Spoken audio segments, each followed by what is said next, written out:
வணக்கம். Red news விரைவுச் செய்திகள். ஜூலை 10. சேலம் மாவட்டம் ஆத்தூர் நகரின் மையப்பகுதியான ரயிலடி தெருவில் உள்ள சிஎஸ்ஐ தனியார் பள்ளி முன்பாக டாஸ்மாக் கடை உள்ளது.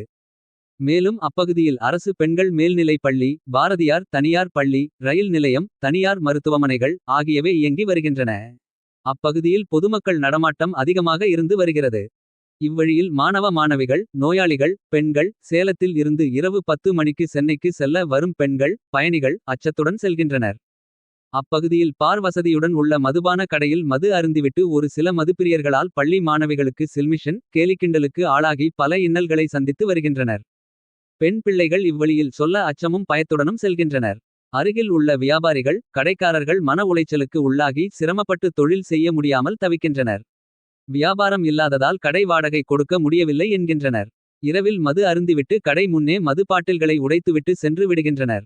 நீதிமன்றம், பள்ளிக்கூடம் அருகில் இருக்கும் இடங்களில் மதுபான கடைகள் இருக்கக் கூடாது என உத்தரவு இருந்தும் உள்ளூர் அரசு அதிகாரிகள் செவி சாய்க்கவில்லை என்றும், மது பிரியர்களால் பெண் பிள்ளைகளுக்கு பெரும் இன்னல்கள் நடப்பதற்கு முன் சம்பந்தப்பட்ட மாவட்ட ஆட்சியர், வருவாய் கோட்டாட்சியர், காவல்துறையினர் விரைந்து நடவடிக்கை எடுக்க வேண்டும் என்றும், இது தொடர்பாக ஏற்கனவே பலமுறை மனு கொடுத்தும் அரசு அதிகாரிகள் நடவடிக்கை எடுக்கவில்லை என்றும் தெரிவிக்கின்றனர்.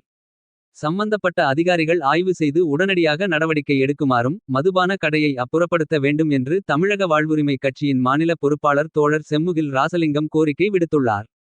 நடவடிக்கை எடுக்காத பட்சத்தில் பொதுமக்களையும் அருகில் உள்ள கடைக்காரர்களையும் பள்ளி மாணவிகளையும் ஒன்று திரட்டி போராட்டம் நடைபெறும் என தெரிவித்துள்ளார். சேலம் மாவட்டம் ஆத்தூர் முக்கியமான கடை வீதி உள்ள பகுதி.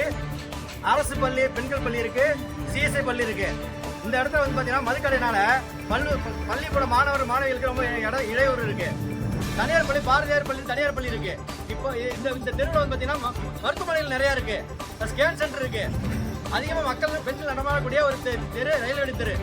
இந்த தெருவில் மதுக்கடையினால பள்ளி செல்லும் மாணவர் மாணவிகளுக்கு ரொம்ப இடையூறா இருக்கு. ஏன்னா அரசு வந்து பள்ளிக்கு அருகில் வைக்கக்கூடாதுங்கிறாங்க. சிஎஸ்ஐ பள்ளி பக்கத்துல தான் இருக்கு. அப்போ இந்த மதுக்கடையை மூட சொல்லி தமிழக வாழ்வுரிமை கட்சியால் பல்வேறு கோரிக்கை வச்சுட்டு இருக்கோம், மனு கொடுக்குறோம். அரசு அதிகாரி கண்டுக்கிறதே இல்லை. அப்போ இந்த கடையை உடனே அப்புறப்படுத்தி பள்ளி மாணவர்களுக்கு இளைஞர் இல்லாமல் இருக்கணும். ஏன்னா தெருவில் வர்றவர் சொல்ற தெருவில் வரது கூட யோசிக்க வேண்டியிருக்குங்க. இந்த ஏதோ பொருள் வாங்க மோட்டர் ரிப்பேர் ஆயிடுச்சு கூட யாரும் குடியேறணும் நினைப்பாங்க. தெருவில் நுழைஞ்சா குடிக்கிற மாதிரி இருக்கு, யாருமே தரமாட்டுறாங்க. அப்ப இந்த கடையை உடனே மூடணும்.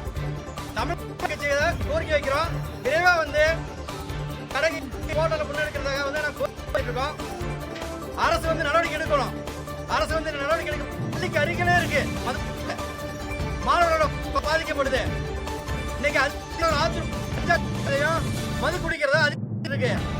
இங்க இருக்க ஆடியோ இருக்கா, தாசில்தார் இருக்கா, விஓ இருக்கா, என்ன கண்டுக்கிறது வந்து அரசு வந்து கோரிக்கை வைக்கிறோம். ரெட் நியூஸ் குரலற்றவனின் குரலாக ரெட் நியூஸ். அநீதிகள் எங்கு நடக்கின்றதோ அங்கே ரெட் நியூஸ் குரல் ஒழிக்கும்.